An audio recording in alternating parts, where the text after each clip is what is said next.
là, je ne suis plus dans Second Life, je suis dans mon Novo Museum, qui est donc mon support de cours, de conférences, une Ok. œuvre d'art numérique, une installation, etc. Et là, je vais me diriger vers les perspectives du futur. Donc, attends, hop, voilà. Là, j'arrive dans le futur. Tiens, d'ailleurs, je te montre la simulation des petits avatars sans bas du corps Ah oui, oui, très joli. de Marc. Tu vois, ils Très sont mignons. joli, ouais. Là, et là, je vais te montrer un truc de ouf total. Euh, voilà. Alors regarde, je prends les commandes d'une voiture, là, tu vois, une Mhm. voiture D'accord. très, très psychédélique cyber, Ouais, elle est et sympathique, ouais. Ouais. je vais commencer à moins 130 000 ans. J'aurais pu commencer encore avant, et c'est pour ça que j'ai pris une voiture, tu vois, c'est parce que on va faire un grand chemin pour aller jusqu'à maintenant. Ok, ouais, je vois les À moins gradateurs 130 000 ans, paléolithiques, moins 130 000, ok, ok. c'est ça. On est 0,5 million d'humains sur la planète.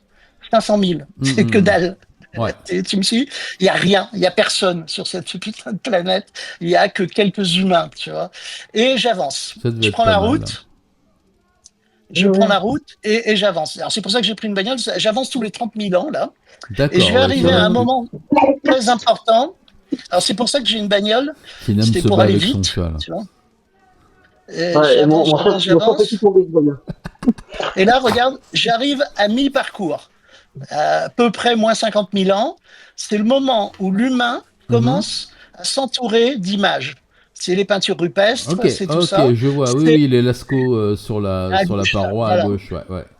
C'est la naissance du cyberespace. Tu vois, nous Mhm. sommes Le toujours à peu feu. près, nous sommes toujours à peu près 1 million d'humains sur la planète. Et là, je continue d'avancer. Tu vois, les blocs jaunes là sur le côté, c'est le nombre d'humains. Tu vois, sur la Terre. D'accord, Donc ok. là, ça a grandi un petit C'est peu. clair. Là, Oh, la c'est Vénus la Vénus de de Winendorf, ça Willendorf. donne un bon repère. Et regarde, on commence à se rapprocher de moins 11 000 ans, c'est le Mhm. Mésolithique. Mhm. À moins 11 000 ans, moins 10 000 ans, nous sommes 1 million, si je ne me trompe pas. 10 millions, nous sommes 10 10 millions, millions, c'est pas ok. mal. Ouais. On a multiplié par 10 le nombre d'humains sur Terre. Là, j'arrive dans le néolithique, c'est les dolmens, les menhirs, les premières villes, l'apparition des villes, et tout apparaît en même temps. Là, tout d'un coup, ça explose. Tu as l'écriture, les mathématiques, la domestication des animaux, comment, les contes, les légendes, la philosophie, la démocratie, tout ça, regarde, ça apparaît en quelques décennies. Et Mhm. là, regarde, 400, nous sommes 200 millions 400. Et là, 2012, nous sommes 7 milliards. Et 2050, nous allons être 9 à 10 milliards. C'est-à-dire, je fais un autre point de vue. C'est vertigineux ce qui est en train de se passer. Ah merde, je peux pas. Si, il est là. Voilà. En quelques décennies, Oui, je en vois, quelques d'accord, les décennies, proportions du chemin et ouais, je vois. nous sommes. Ouais. Et ça a été provoqué par le développement des technologies de l'information. C'est-à-dire, c'est pas, tu vois, le pouce opposable, ça fait des millions d'années que c'est en Wow. place. Et tout d'un coup, L'information quand s'est transmise. commence à traiter de l'information à un haut niveau, tu as une accélération qui nous amène à la catastrophe contemporaine. Plus la fameuse accélération de l'histoire que décrit Kurzweil, hein, qui est que c'est la loi de Moore, le phénomène de la loi de Moore, et tu t'aperçois que Kurzweil, avec le canonical milestone, a mis en évidence que la loi de Moore a commencé il y a 4 milliards d'années, au moment de l'apparition de l'ADN. Tu vois, c'est-à-dire tu as un phénomène de doublement de la complexité informationnelle à l'échelle du vivant que, comment il s'appelle, le mec du chat, là, Schrödinger, Oui. appelle Ouais. l'entropie négative. En gros, pour faire simple, quelle est la seule chose qui va à l'encontre de l'entropie universelle dans l'univers? Eh ben, c'est le vivant.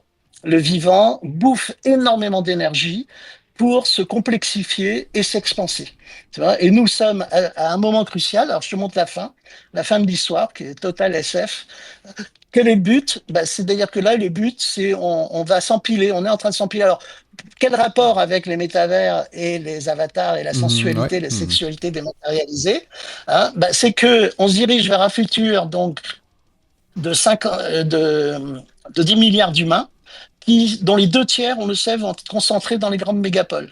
Et comment va-t-on faire? Comment a-t-on fait pour faire en sorte que les humains, les milliards d'humains actuellement coincés dans des mégapoles bétonnées à travers le monde, n'aient pas fait de révolution et n'aient pas pété les plombs? Comment on fait? Quel est l'outil qui a permis de faire tenir ensemble des milliards d'humains dans des banlieues pourries? Il y a un outil. Le désir, la sexualité. L'argent, l'alcool, Non, non, non. le pain, les Il est... jeux, ma chaîne YouTube, ça a pas mal canalisé quand même les Bravo! Ah, populations. voilà. Tu y es, tu y es. C'est la télévision. L'information, tout ça. C'est la La télévision. télévision, ouais. La messe de 20 heures. C'est-à-dire que ça a permis d'ouvrir une fenêtre sur un cyberespace. Premier grand cyberespace, après l'écriture, c'est la perspective, Oui, la Renaissance. oui.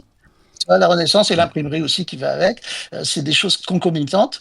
Et là, actuellement, le XXe siècle, c'est la télévision. La télévision où les gens ont pu s'échapper dans le cyberespace massivement. Hein, c'est pas juste quelques-uns, hein, c'est toute la Et planète. de façon synchronisée, plus ou moins en plus. Voilà. Et en plus, c'est un outil de manipulation massif aussi, très puissant et très efficace. Et là, actuellement, on a un succès d'année qui sont les réseaux sociaux dans lesquels nous sommes actuellement.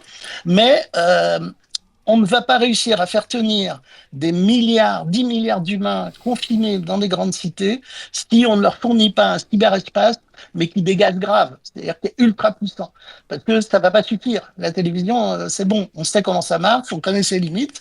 Nous, ce qu'il nous faut, toi, moi, et puis toutes les générations à venir, c'est des stimulations et des implications émotionnelles, politiques, cognitives, mais 10 000 fois plus puissantes que ce qu'est la télévision.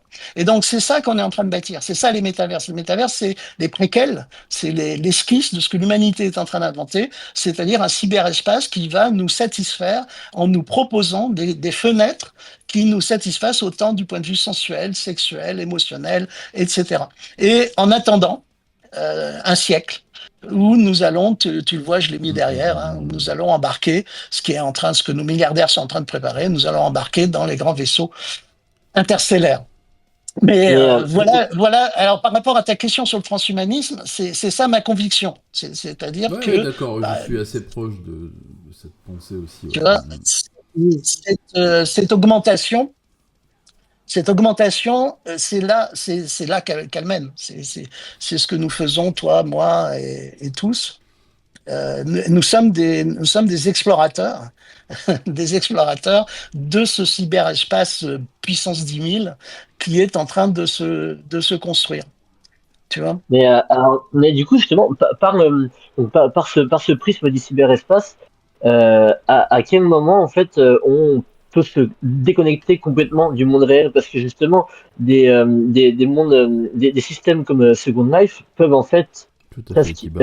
alors ils peuvent autant ramener vers des communautés virtuelles, mais du coup, s'isoler complètement dans le monde réel. Et est-ce qu'il y a justement des personnes peut-être dans ces mondes-là qui peuvent, bon, c'est peut-être un petit peu excessif, mais passer toute leur vie et presque toute leur existence sur justement ces mondes virtuels et Second Life par exemple, et ne plus explorer des désirs et des pensées et des idées et des interactions que par là.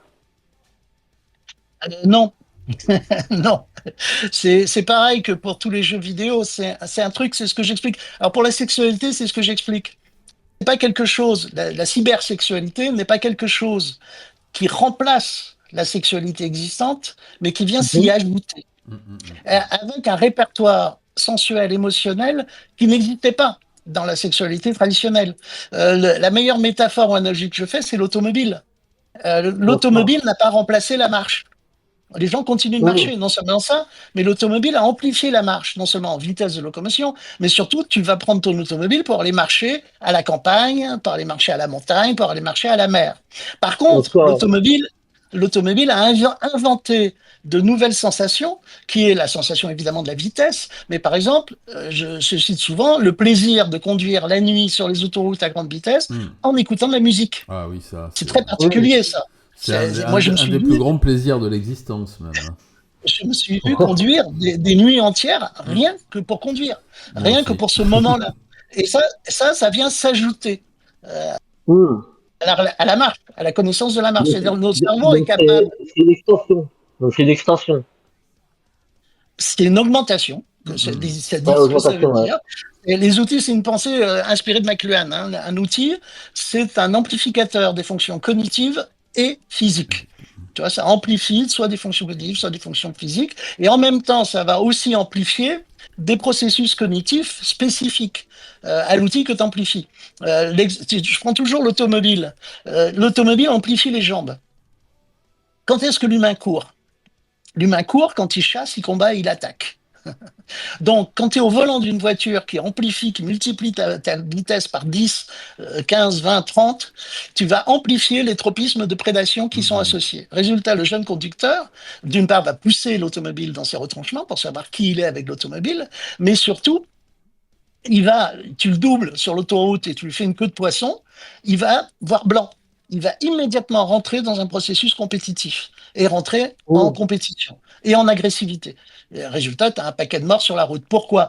Parce que les fonctions cognitives associées à la course ont été amplifiées par l'automobile. À partir de là, il suffit juste de se poser la question, quel outil j'utilise? Qu'est-ce qu'il est en train d'amplifier chez moi? Et qu'est-ce que ça peut provoquer comme dérive cognitive liées à l'outil que j'utilise? Je te donne un exemple très concret. La question, c'est les réseaux sociaux numériques. Nous sommes sur des réseaux sociaux numériques. À quoi sert? Qu'est-ce qu'un réseau social numérique amplifie-t-il? Quelle fonction sociale, cognitive, etc. est amplifiée par le réseau social? Alors, je te donne la réponse. Oui, l'instinct grégaire et oui, vas-y. Non, vas-y, ah non, c'est bien. Non, moi je pensais à l'instinct grégaire et à notre comment dire, à notre besoin de faire société et de sociabiliser voilà, le plus possible et de prouver notre valeur par le nombre de nos amis. Et voilà, remonte un peu en arrière. T'y es. Mais comment c'est la communauté? Alors, on a un petit problème avec ton micro, Tinam, si je puis me permettre. Encore? Ah oui, pardon. Non, Tinam, cette fois. Ah, ok, pourtant c'est le même. Ah, c'est bon. Ouais, non, mais c'est peut-être la distance. Non, mais c'est bon, c'est revenu.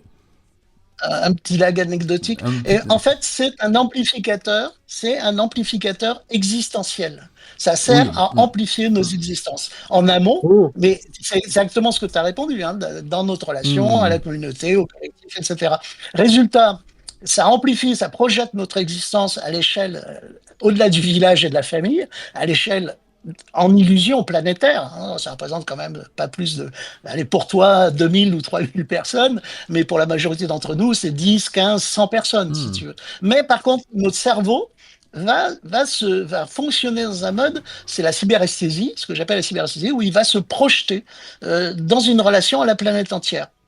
Résultat, quand tu vas sur un réseau social et que tu dis des choses intelligentes, tout le monde s'en fout.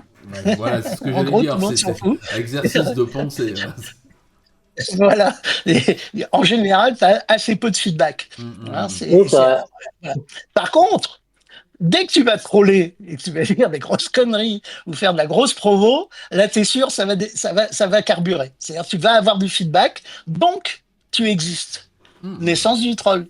Tu vois le principe. Ça, c'est la narcose narcissique. Je vois très bien, Et tu peux rentrer dans une boucle à essayer d'aller jusqu'au bout de ton existence à travers cet outil, comme l'automobile.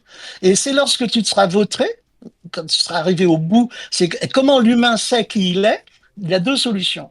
Soit il est de nature divine, comme toi et moi, tu vois. Donc nous avons la capacité. C'est même décevant. C'est même décevant. Voilà, de nous sortir du corps et de nous regarder nous-mêmes. Mais en fait, ça, l'humain, a priori, n'en est pas vraiment capable, sauf si tu es sous LSD ou en état de conscience mystique. Donc, comment fait la majorité des humains? Comment la majorité des humains font pour savoir qui ils sont? Eh bien, par le chemin inverse, par leur médiocrité, par notre médiocrité. C'est en atteignant nos limites avec nous-mêmes et nos outils que nous finissons par savoir qui nous sommes dans tel ou tel domaine. Qui nous sommes avec la voiture, qui nous sommes avec le deltaplane, qui nous sommes avec une arme ou autre chose. Et une fois qu'on a compris nos limites avec l'outil, puisqu'on évoquait ça, tu évoquais la notion d'amplification, donc on va se sortir d'un état que Marshall McLuhan appelle la narcose narcissique. Comme Narcisse qui est fasciné par son reflet, on reste scotché sur nous-mêmes et le jeu vidéo, nous-mêmes et la voiture, nous-mêmes, et alors là, tu peux passer en revue la majorité des Mm. passions humaines. Et une fois qu'on est arrivé au bout, donc moi, ça a pris 2 ans avec Second Life, c'est-à-dire je suis allé pendant 2 ans, j'ai pas arrêté, quasiment 24 heures sur 24, à explorer les avatars, les relations avatars, etc., Ah, jusqu'à un donc, moment. à ce moment-là, Second Life avait remplacé un petit peu ta vie, d'une certaine manière. Non, non, Vous en avez non, non, offert une parce que, autre, une ouais, ouais. deuxième, une seconde, oui. C'est une deuxième, ok, ouais, Non, ouais. Mm. non, comme je te dis, c'est quelque chose ce sont des choses qui s'ajoutent à nos vies. Toutes nos Mm. passions, c'est très rare, si tu veux, c'est vraiment dans une situation pathologique, et il n'y en a pas beaucoup de gens qui Mm. auraient, et en plus tu peux pas, c'est impossible, tu as un corps, j'ai un corps, faut que Il j'aille Ouais, faut bien sûr. pisser, faut que l'alimenter, j'aille oui, oui. chier, faut que Ouais, je mange, tu vois, et puis tu as de toute façon ta mm. famille autour de toi qui va te prendre la tête Quelle sur horreur. tel ou tel sujet, donc t'es obligé de te Ouais, sortir du monde Mm, virtuel. mm, mm. Et même si tu vas y passer plusieurs heures, tu peux pas t'abstraire de. Enfin, moi, j'en suis mm. convaincu. C'est-à-dire, il y a une espèce de fantasme de la pensée dématérialisée que tu as évoqué là tout à l'heure. On va se dématérialiser dans des machines. Mais non. Il y a le réel autour de nous et le réel est un truc Ouais, très mystérieux. C'est un truc, on peut se faire pour moi, on peut se faire du cinéma, des illusions. Et on aime ça. Le problème, c'est qu'on aime ça. Mm, Tu vois, mm. on aime se faire peur. On aime croire que je vais vivre. J'en ai connu. Il y a des discours comme ça dans Second Life. Second Life était porteur d'espoir pour énormément de gens parce que c'était une liberté, une sociabilité. Alors justement, c'est là que ça devient rigolo. On va revenir sur notre sujet qui est le BDSM, trash gore dans Second Life. C'est que tout d'un notamment coup, la machine à manger les avatars. Ça, il faut pas qu'on. Je pense que ça peut être vraiment intéressant. oui, alors malheureusement, je l'ai pas retrouvé parce que, alors c'est Ah une mince. histoire géniale. La machine à manger les avatars, c'est la Avec la Dolcette et la brésilienne et gynophagie. ouais. Dans Second Life, alors il y a un mot qui circulait, qui était Dolcette. Plein de dispositifs s'appelaient Dolcette, Dolcet. Et je croyais au début que c'était un nom d'instrument de torture médiéval. Ça me Tu fait vois. penser à un nom de mobilette italienne, genre Velocette ou un truc comme ça. Pas mal, c'est pas mal. Ben, en fait, l'histoire est géniale. Donc, tu tapes Dolcet sur Internet et tu vas trouver. C'est un dessinateur américain. C'est le nom d'un dessinateur américain qui, autour des années 90, je crois, s'était spécialisé dans des bandes dessinées très sexes, érotiques, trash, qui mettaient en scène de la gynophagie. C'est-à-dire que tu manges des femmes. Mm. Hein, donc, tu les embroches, tu les fais cuire, tu les sales, tu les découpes en morceaux, etc. Et les BD de Dolcet sont super parce que c'est comme tu sais, c'est comme les BD un peu eau de rose où tu as des bulles et tu vois les personnes qui pensent, tu vois, leur pensée. Est-ce qu'il m'aime? Est-ce qu'il m'aime encore? Est-ce qu'il va apprécier? Et donc, t'as les nanas dessinées qui sont embrochées, mais elles sont en train de penser, j'espère qu'il va me trouver à son goût, des trucs comme ça. Donc c'est un peu surréaliste, hein, c'est ce qui a fait le succès des Dolcet en BD. Et en fait, sur Second Life, tu as des créateurs en fait qui sont mis à reproduire les dispositifs de la BD en Dolcet. Et tu pouvais l'acheter pour 3 dollars, 10 dollars, des dispositifs qui permettaient donc d'inviter quelqu'un et tu lui proposais de visiter ta Dolcet. Alors, l'anecdote qui est rigolote pour la vidéophilie, je la raconte peut-être parce qu'elle est rigolote. Oui, oui, je t'en Non, prie, avec c'est plaisir. Ah bah oui, bien c'est, sûr. je, dans tous les objets, il y a une table. Tu achètes une table et les avatars s'assoient autour de la table. Et tu choisis un avatar, tu cliques sur un bouton. Alors il y a quand même une notion de consentement permanent dans ce live, hein. À part, il y a un navigateur spécialisé où les joueurs ou les utilisateurs ne sont pas obligés de donner leur consentement lorsqu'il leur arrive des trucs. Mais le navigateur de base, tu reçois un message qui te dit machin chose vous demande votre consentement pour ceci ou cela. Et tu dis oui ou non. Donc voilà. Mais enfin bon, C'est c'est très une longue bien ça. histoire. Si ça pouvait être Et pareil tu dans la dis, tu vraie dis vie, ce oui, serait cool. voilà. Et si tu dis oui, tout d'un coup, tu vois ton avatar disparaître de la chaise où il est assis, il Mm. se retrouve allongé à poil au milieu de la table, enchaîné avec des fers qui le bloquent, et il va perdre, à chaque étape, il va perdre des morceaux, sa main, son bras, ses seins, son pubis, son sexe, etc., qui vont se retrouver éparpillés dans toutes les assiettes des convives. Et là, on va manger l'avatar. C'est-à-dire le repas, on mange l'avatar. Alors, à l'époque, j'avais monté dans le donjon, comme on commençait à être un peu des experts, on avait monté un coup et on invitait un newbie. Un newbie, c'est quelqu'un qui débarque, qui connaît pas le Mhm. monde. Et les newbies, il y a psychologiquement leur avatar, c'est eux. C'est-à-dire qu'ils ont tendance au début à se faire un avatar non fantaisiste qui leur ressemble dans le monde physique. Et ils ont une proximité cognitive très forte avec leur avatar. Et donc, là, c'est choc émotionnel d'emblée. Parce que de se retrouver avec son avatar à poil milieu de la table, découpé en morceaux, ça crée un bug mental, Mhm. tu vois, qui est Mhm. d'autant plus fort que tu es un Oui. newbie. Et, euh, et ça, c'est intéressant. Ça, c'est intéressant parce que ça m'a rappelé, quand j'ai lu l'autobiographie de Stephen King, qui est passionnante. Et à un moment, Stephen King explique que le film d'horreur, le roman d'horreur, joue un rôle très important. C'est-à-dire, il a une formulation, j'aurais dû la récupérer, mais en gros, il dit, notre société, et tant mieux d'ailleurs, notre société a mis un énorme couvercle sur nos pulsions subconscientes. C'est-à-dire, nous Mhm. sommes habités tous par des pulsions morbides, négatives, subconsciente très très forte. Il appelle ça les alligators.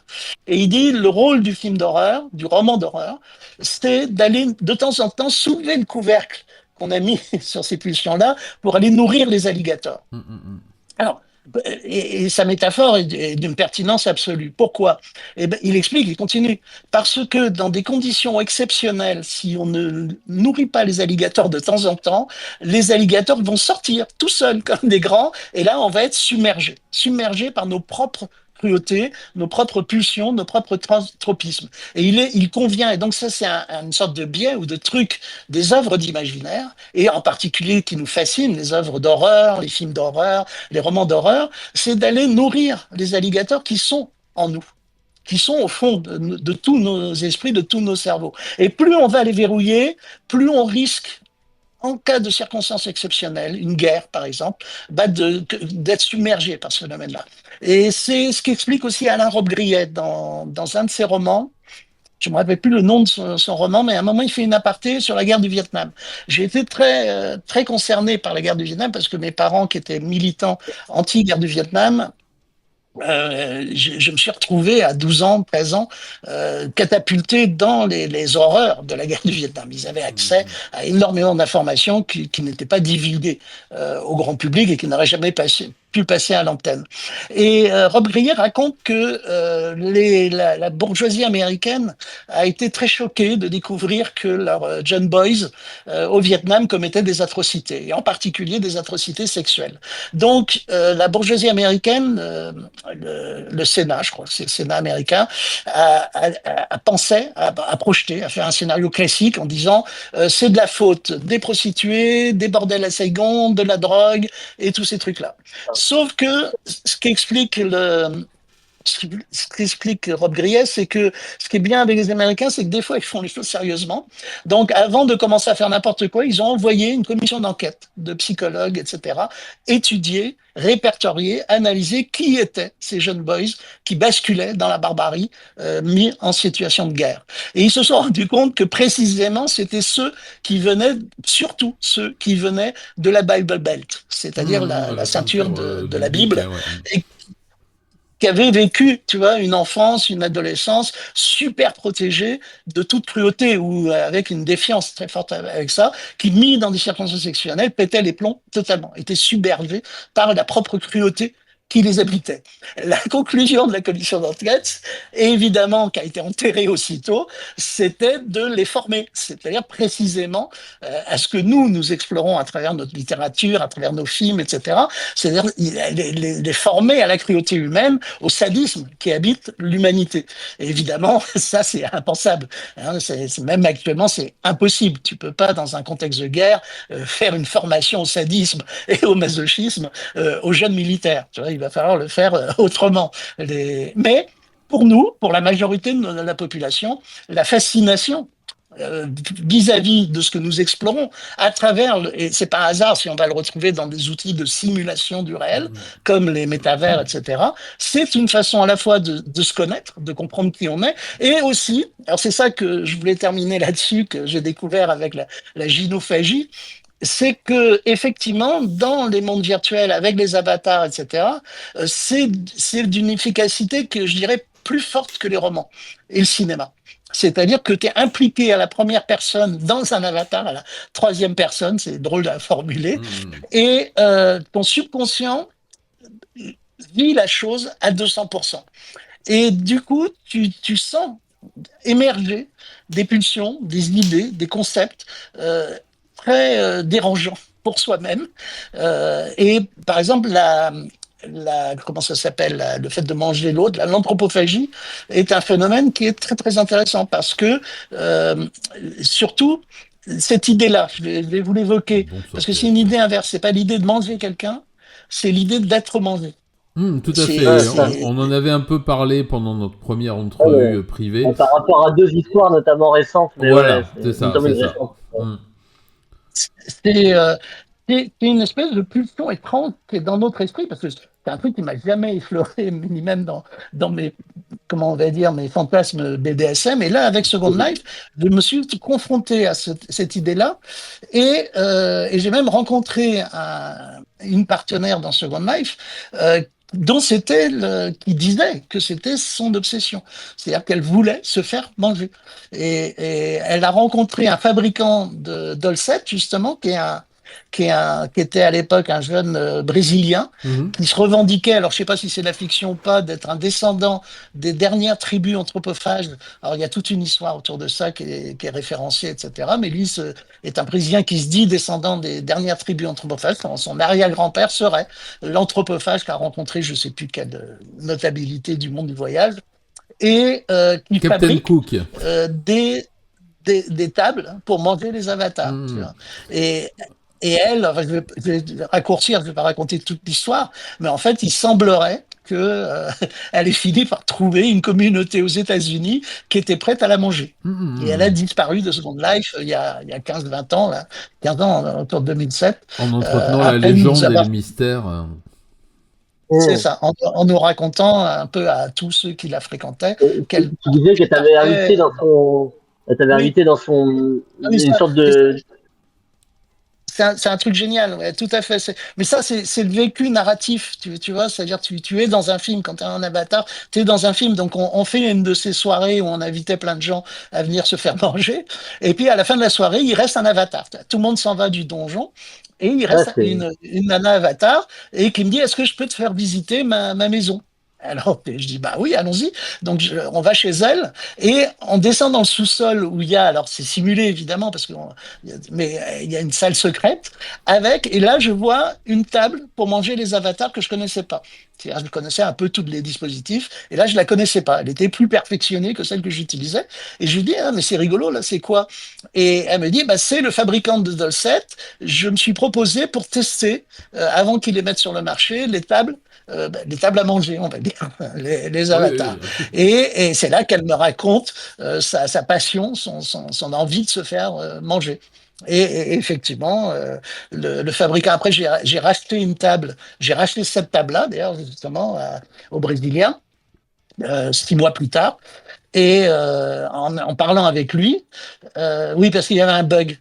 C'était rigolo. J'ai fait de la table. Il y a des magasins pour ça. Tu vois, on pourrait éventuellement aller en visiter.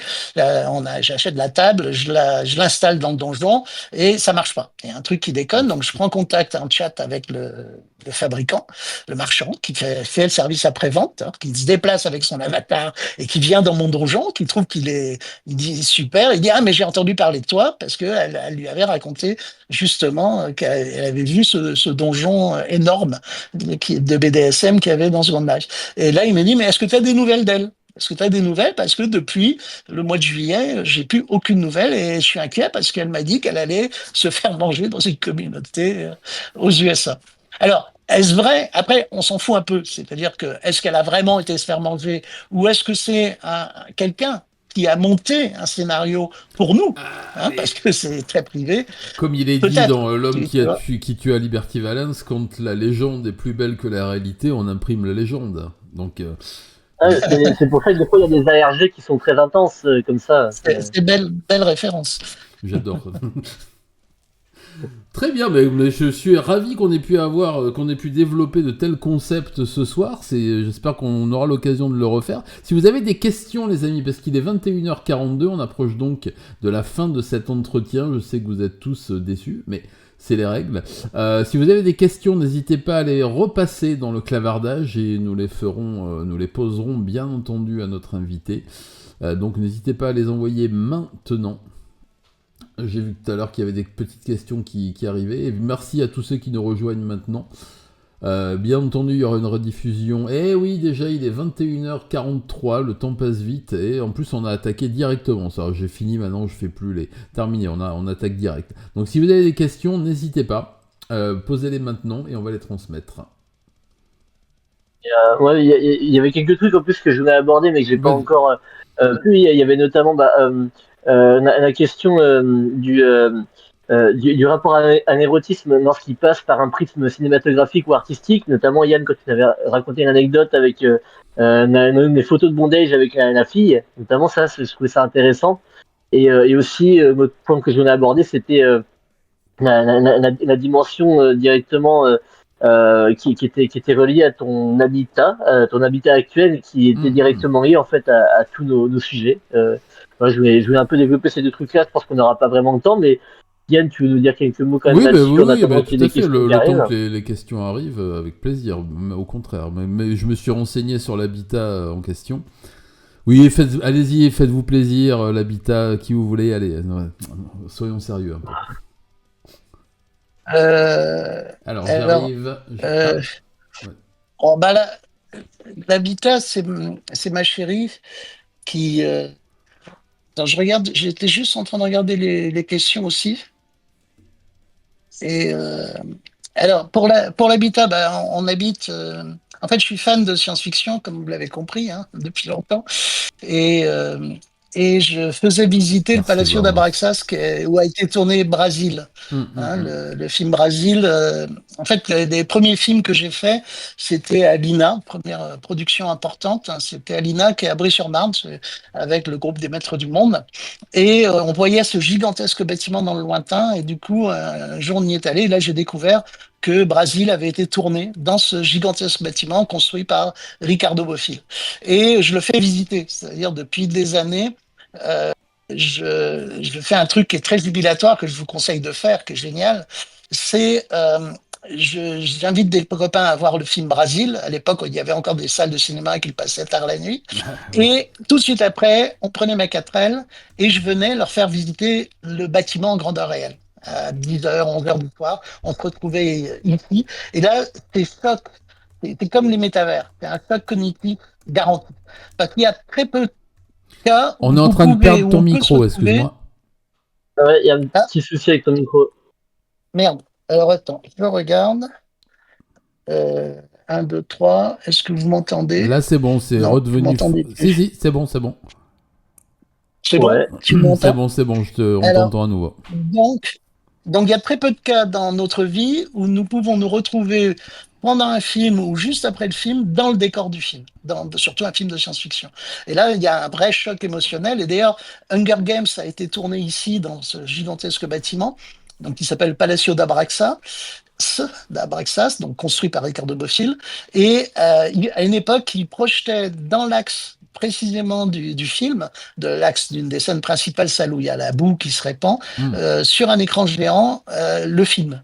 Et donc, on s'assoit dans les arènes, dans le bâtiment, et il y a un moment, tu regardes le film, et le décor réel se superpose avec le décor du film.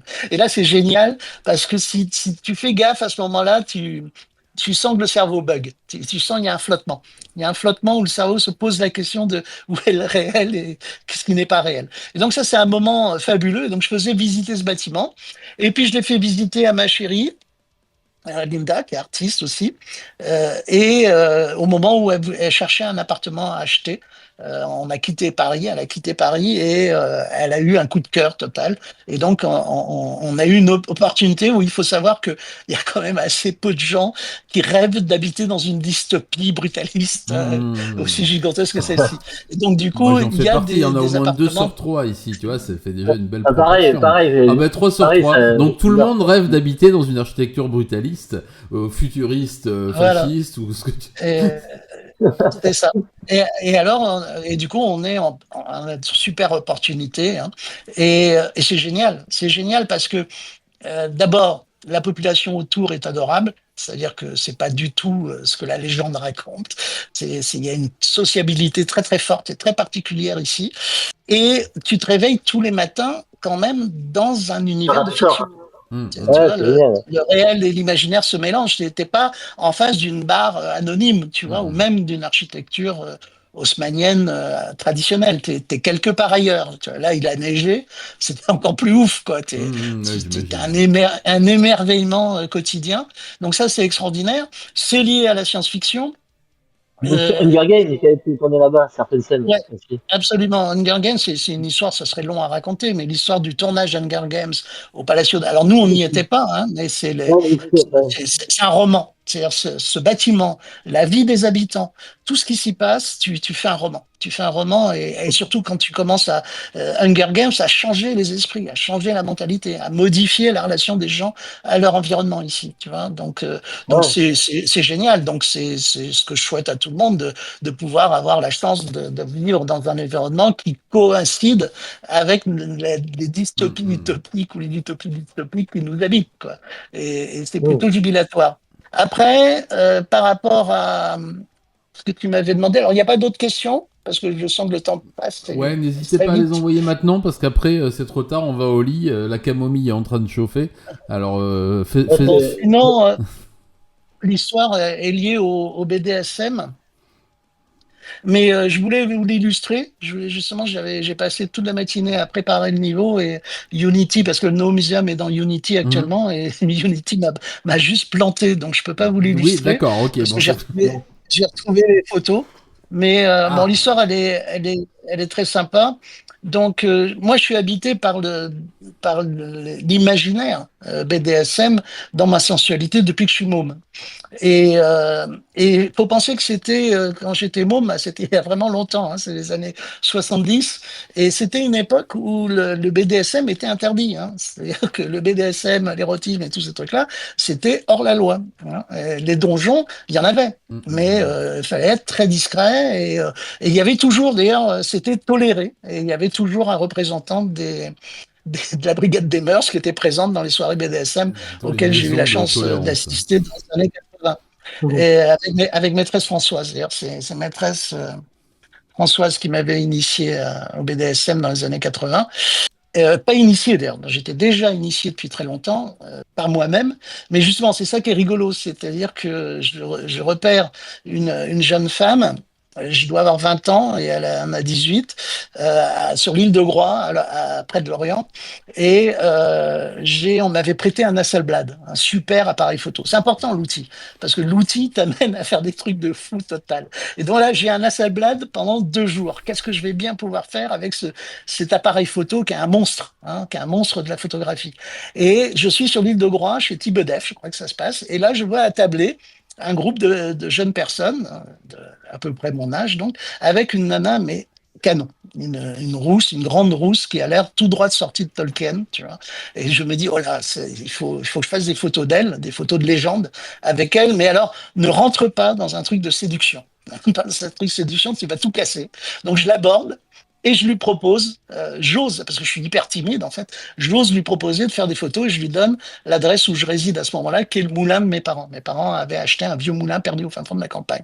Et 5 jours plus tard, je crois, une bagnole s'arrête sur la route en face du moulin et je la vois descendre de la voiture. Elle était venue en stop jusqu'à un trou paumé au fin fond de la campagne bretonne.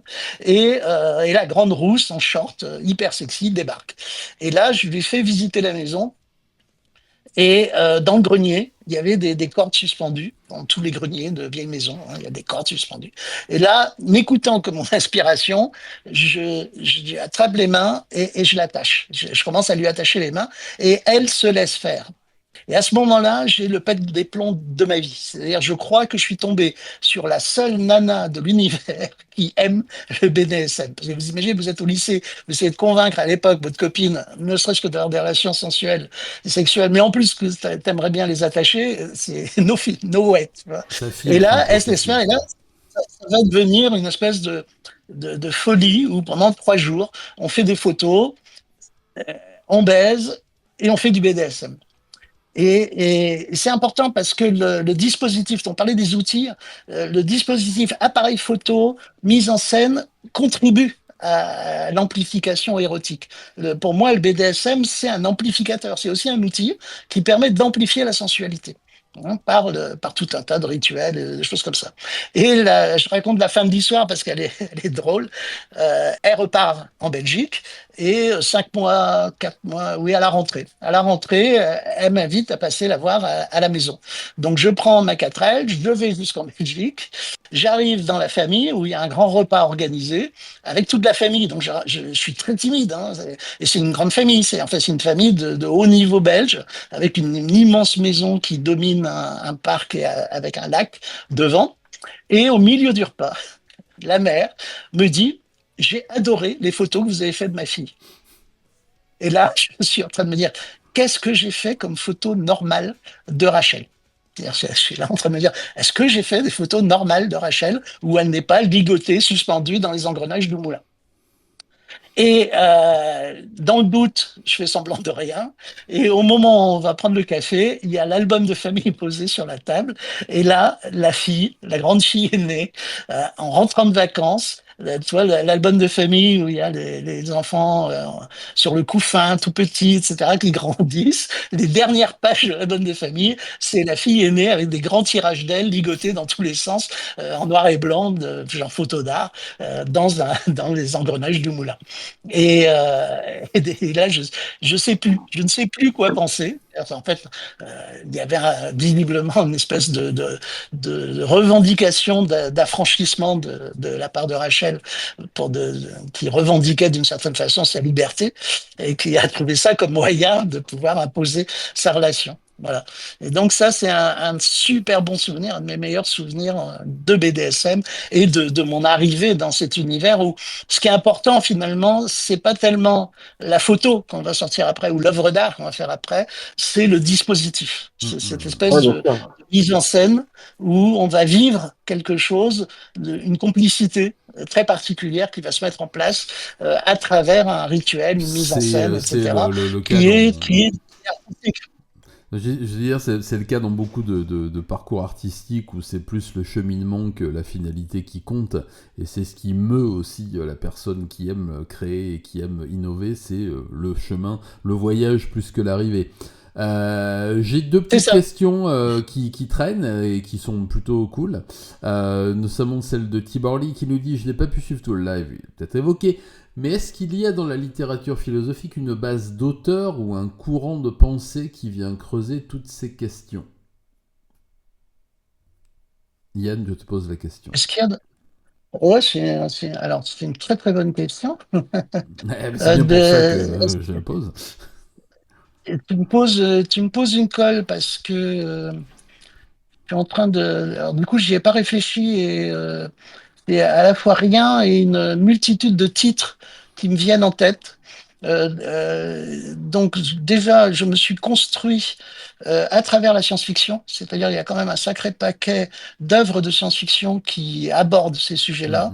Mm, Les grands classiques, c'est alors, ça dépend aussi de quoi on parle. Au niveau du BDSM, tu as des œuvres emblématiques de la science-fiction, comme Orgasm Machine, par exemple, de Ian Watson. Tu as... bon, tu as un certain... Il faudrait que je pourrais te les redonner quand ils vont me revenir Faut à préciser l'esprit. que toi-même, faut préciser que toi-même, Yann, tu as écrit un livre notamment qui mélange justement toutes ces préoccupations philosophiques et technologiques et notamment le BDSM. Oui, j'ai failli oublier l'industrie simi-admin dans l'histoire. Oui, Faut, faut rien, du coup, j'ai écrit un roman qui est devenu un espèce de collector underground qui a fait peur à tout le milieu de l'édition de la science-fiction quand il est sorti. Il a eu une bonne sortie hein, pour un roman de jeune auteur. Il a été imprimé à 5000 exemplaires par Florent Massot et il en a vendu 2500 en 2 mois. Tu vois. Mais après, Florent a déposé le bilan et puis il y a eu tout un tas de merde qui fait que la saga n'a pas pu être éditée. Et ça s'appelle Thanatos les récifs. Et c'est précisément un roman de science-fiction qui mélange cyberpunk. Eh ben, il est d'ailleurs pour l'époque assez novateur puisqu'il est LGBTQI+, il est queer, il mélange le BDSM. Justement, je pose une question pour ceux qui arrivent à le trouver. Un truc, j'ai fait une expérience et ça a terrifié pas mal d'éditeurs, surtout. Les lecteurs ont adoré, mais les éditeurs ont eu très peur de ça. C'est-à-dire, j'ai deux écritures. En général, quand vous lisez un roman fantasmatique, sexuel fantasmatique, on prend Sade par exemple, l'auteur va avoir une façon d'écrire qui distancie de ce qu'il est en train de Mhm. raconter. C'est-à-dire, il y a un style, il y a une espèce de façon de raconter la cruauté extrêmement distanciée. Et justement, je juxtapose dans le roman les fantasmes de l'héroïne. L'héroïne a des fantasmes BDSM et elle va se retrouver confrontée à la réalité de la cruauté, de la violence et de la mort. Et je change d'écriture, c'est-à-dire que j'ai une écriture assez distanciée, un peu fantasmatique quand elle est dans ses fantasmes, et au moment où elle va se retrouver confrontée à la violence réelle, mon écriture, je prends une écriture, je dirais, plus médicale ou voilà. scientifique. Et ça, C'est ça a un peu pareil dans choqué. mon roman. Dans mon roman, j'ai fait un petit peu pareil. Donc, il y a deux protagonistes distincts et deux histoires. Donc, bah, ouais, c'est pour ça. Vas-y. Bon ben voilà, ben c'est cette démarche-là, mais malheureusement, j'ai pas prévenu le lecteur que j'allais faire ça, et donc énormément de lecteurs et surtout de lecteurs d'éditeurs ont lu, non, ont été traumatisés littéralement. Il y a des gens qui m'ont dit qu'ils sont. Alors je trouve ça un peu léger, mais Joël Houssin raconte des trucs beaucoup plus trash que moi, par exemple à l'époque, mais ils, ils sont sortis du métro pour gerber quoi. Après, je leur ai demandé dans quel sens ils étaient, s'ils me le disaient en marche arrière ou en marche Oui, mais avant. c'est un Mais signe, c'est le... un signe de, ça peut être un signe de qualité. Moi, j'ai moi-même commis quelques Oui. ouvrages qui, d'après certains témoignages, ont causé quelques nausées. C'est tant mieux. Ça veut dire que de, c'est immersif. de même. Voilà. Après, je pourrais me parler longuement du roman parce que j'ai fait beaucoup d'expériences littéraires et je sais que tous mes lecteurs de l'époque attendent que j'écrive la suite, quoi. Parce que Mais en j'ai, plus, j'ai toujours pas lu ton livre, mais il faudrait que je rattrape ça. Ouais, écoute, si un jour tu cherches un bon, éditeur, j'en connais quelques-uns personnellement, donc ça devrait pouvoir s'arranger. On va prendre la dernière question et après on va se quitter, bons amis. Si tu n'avais pas connu Second Life, vers quelle autre plateforme ou support te serais-tu dirigé? à l'époque, Le il y en a crime? pas, hein. Non, le crime certainement. Le meurtre? Ah, La clandestinité?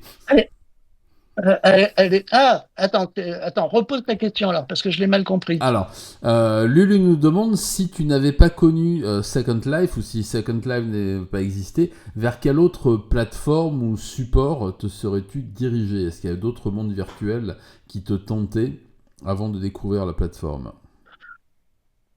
Alors non, non, clairement non. C'est-à-dire que c'était le seul MMORPG de cette envergure-là, qui était vraiment pas un RPG, c'est-à-dire que c'était Ouais, c'est vraiment pas un game. un MPORG Hmm. tout court, c'était pas un game. Il y en avait pas. Ensuite, il y a eu, alors si c'est important quand même, très vite est apparu dans cette période-là, 2008, je dirais, 2009. Second Life, ils ont mis Linden Lab a mis Second Life en open source, a mis le moteur en open source. Donc, ce qui gavait un certain nombre d'utilisateurs, c'est le fait de payer, c'est le fait que ce Hmm, soit un hmm. abonnement, etc. Et qu'il y avait une économie, on va dire, réservée. Donc, des tas de développeurs sur la planète se sont mis à développer ce qu'on appelle les open sims. Donc c'est le même moteur que Second Life, mais beaucoup plus libre, alors, totalement libre. D'ailleurs, tu peux installer un Second Life sur ton propre serveur. Tu peux ou pas mettre une économie. L'originalité de Second Life, c'était la présence d'une économie qui fonctionnait. Mhm. Et il y a énormément d'enseignants aussi qui s'en sont servis. Et là sont apparus en OpenSim des sims dédiés à la sexualité. C'est-à-dire que c'est d'une liberté absolue, comme tu es hébergé sur ton propre serveur, tu fais ce que tu veux. Sauf qu'elles n'ont évidemment pas eu la même notoriété, la même fréquentation, hein, c'était des cas particuliers. Donc les OpenSim existent toujours, il y a toujours des gens dessus qui s'en servent, c'est un véritable outil de création numérique. J'ai beaucoup créé dans les OpenSim avec toute une communauté dont par exemple, Chéri Manga, qu'on a exposé là récemment à la Galerie Satellite, qui était une artiste à l'époque. Chéri, c'est son pseudo, donc sur Second Life. Chéri faisait des œuvres d'art, était artiste dans Second Life, puis dans les OpenSim. Et là, récemment, elle a commencé avec des imprimantes 3D à faire exister ses œuvres dans le monde réel. Donc du coup, c'était intéressant. On l'a exposé dans une expo dédiée à la création numérique et aux IA. Et on se fréquente toujours, c'est-à-dire on se connaît. En plus, il y a une vraie.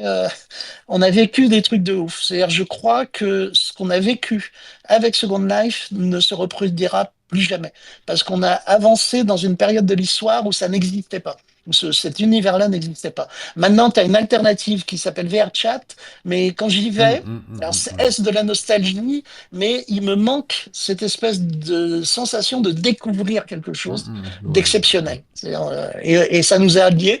On a énormément j'ai gardé beaucoup de relations avec les chercheurs, les artistes, les utilisateurs, les builders que j'ai connus sur Second Life, même si on ne se refréquente plus sur les OpenSim. Après les OpenSim, je vois pas. Il n'y a pas eu d'autres alternatives, je te dis, vraiment intéressantes pour moi que. Alors oui, tu as celles qui sont liées à des jeux. Tu sais, Oui. les jeux le plus avec de Nvidia, là, le truc le plus ouf, qui collecte des milliards de gens. Euh, J'arrive jamais à me rappeler de son nom, qui, tu sais, qui sont des Battle Royale, là, le jeu qui est à base de Battle Royale, mais Ah qui est oui, mon devenu fils y a un passé métavers. des jours entiers, j'ai oublié le nom, mais vous allez me le rappeler dans le clavardage. Non, pas World of Warcraft, comment ça s'appelle Non, Oui, oui, je vois ce que tu veux dire, il fallait acheter tout un... Mon fils a dépensé mon pognon sur ce jeu. Pas voilà. League of Legends, Donc, l'autre, c'est un Battle Royale, en fait, comment ça ouais, s'appelle, c'est ça ça. m'énerve. Mais c'est plus un Battle Royale maintenant, c'est Non. c'est pareil, c'est un Age métavers. of Empire, Fortnite, non? merci. Ah, Merci les Fortnite, Voilà, ouais. enfants. Fortnite. Fortnite. Voilà, c'est Fortnite, je pensais. Merci Donc les je crois jeunes. que Fortnite, je l'ai à peine fréquenté, mais je crois que Fortnite a atteint des sommets par rapport à Second Ouais. Life, hein, c'est-à-dire que ça a créé, mais c'est beaucoup plus jeune. C'est aussi ce qui se passe dans Second Life. Alors à l'époque, on était jeunes, mais c'est un truc de vieux maintenant, hein. C'est-à-dire Ouais, que les jeunes, ils sont sur. Et en plus, Fortnite, il y a de la sexualité dans Fortnite, mais elle est interdite, hein, clairement interdite, hein. C'est-à-dire qu'il faut vraiment Mmh. transgresser. Alors que dans VRChat, elle est aussi interdite, mais alors tout le monde transgresse à 200%. Oui, Tu vois? c'est le Mais principe. en D'accord. gros, et c'est important. La sexualité est très très importante parce que elle fixe les liens affectifs, émotionnels, etc. Le fait que tu pratiques une sexualité dématérialisée va renforcer les relations avec l'autre, avec les autres, et de façon mais incroyable, quoi, et affectif. Moi, j'ai connu un jour, j'ai un pote qui m'a appelé en me disant, Yann, écoute, il y a Corinne, elle veut se barrer avec un mec qu'elle a rencontré sur Second Life. Tu vois, ils étaient ensemble depuis des années, quoi. Et du coup, est-ce que tu peux pas faire quelque chose? Parce que moi, ça me rend triste qu'elle s'en aille pour quelqu'un qu'elle a jamais rencontré. Et du coup, on a parlé, etc. Et bon, j'ai fini par la dissuader.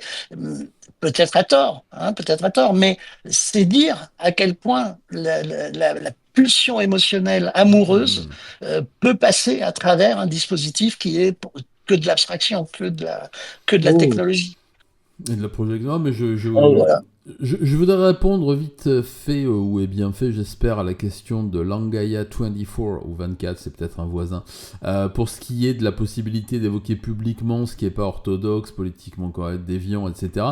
Moi, je pense que pour continuer à pouvoir vivre ses passions et ses intérêts pour tout ce qui est de ces univers-là, il faut faire vivre les indépendants, les éditeurs indépendants, les petites chaînes, les gens qui ont de la production qui sort un peu de l'ordinaire, qui encouragent la création, qui ne publient ou n'éditent pas des choses qui sont publiées et éditées partout. Là, je pense aux producteurs, aux éditeurs de bouquins, de DVD, aussi aux réalisateurs de spectacles, aux cinéastes indépendants. Oui, Yann. Oui, je ne veux pas t'interrompre, mais j'ai une remarque là, sur sa question. Il faut hacker le système. Oui, aussi. C'est-à-dire que Oui, et c'est ce que pour ça j'ai qu'il faut fait, acquérir des c'est ce que compétences. j'ai fait toute ma vie. En créant ses propres moyens de production. Tout à fait. Alors, ben, tu te démerdes. Tu te démerdes. Mm. Soit tu piques les clés du studio, DIY. soit tu hacks ton. Alors, évidemment, il y a des risques. Hein.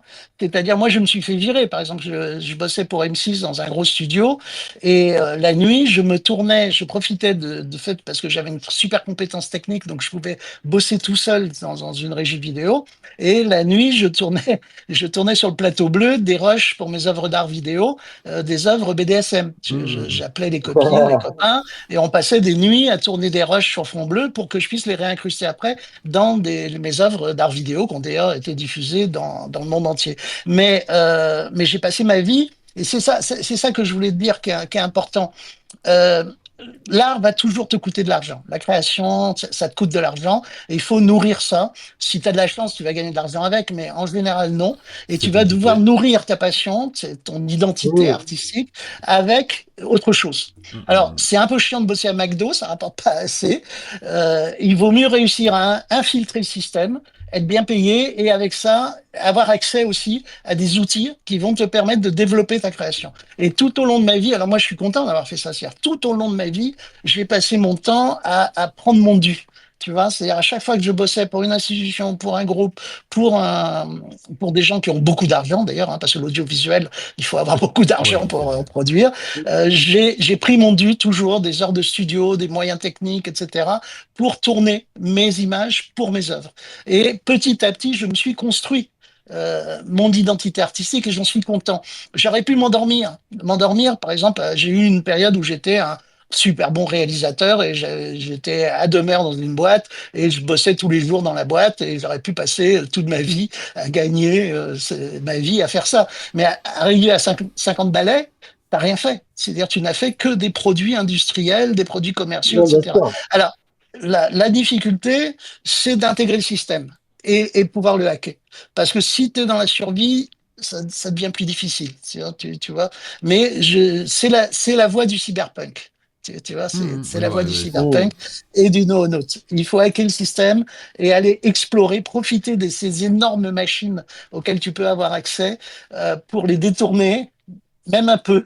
Et tu vois la petite île qui est là-bas tout au fond, là, tu vas pas aller livrer le fret tout de suite au port. Tu vas juste faire une escale pour voir ce qui se passe dans les lointains de la noosphère, tu vois. Et Ouais. c'est jubilatoire, c'est grave comme c'est jubilatoire, quoi. Je suis tout à fait d'accord que les chemins détournés, c'est les meilleurs à prendre quand on veut se lancer dans une carrière de créateur.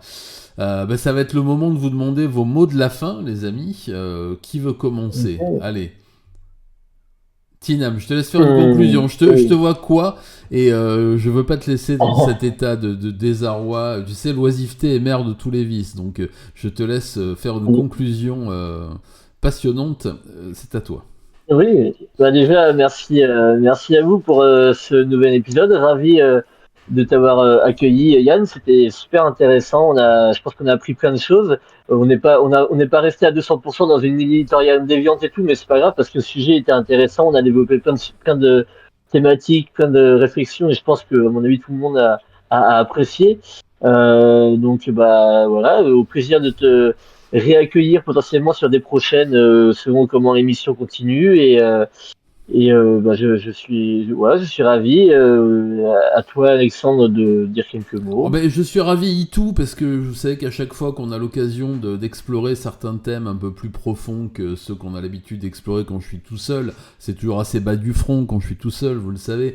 Donc là, le fait de pouvoir explorer quelques concepts qui me tiennent à cœur avec un invité de marque qui sait en parler de façon totalement passionnante et captivante, bah, moi je suis plus que ravi et j'espère qu'on va pouvoir renouveler l'expérience.